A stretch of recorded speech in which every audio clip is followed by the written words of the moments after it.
Hello বন্ধুরা, welcome back to my channel. আশা করছি তোমরা খুবই ভালো আছো, আমিও খুব ভালো আছি। দিনটা ছিল 31শে মার্চ, সোমবার। সেই দিনটা ছিল আমাদের ছোটো দেবুর মুখে ভাত।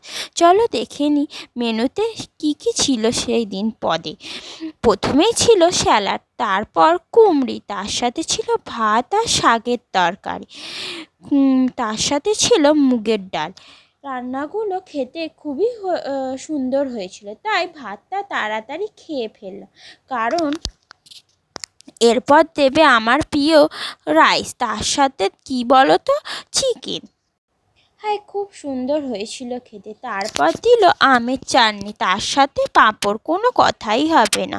তারপর দিয়েছিল পায়েস, তারপর দিয়েছিল মিষ্টি সন্দেশ, আর তার সাথে আইসক্রিম আর পান মশলা। তারপর আমরা কটা ফটো তুলে নিলাম। ওকে বন্ধুরা, ধন্যবাদ, আর লাইক শেয়ার কমেন্ট সাবস্ক্রাইব করতে ভুলো না কিন্তু। সানাঙ্গে, টাটা।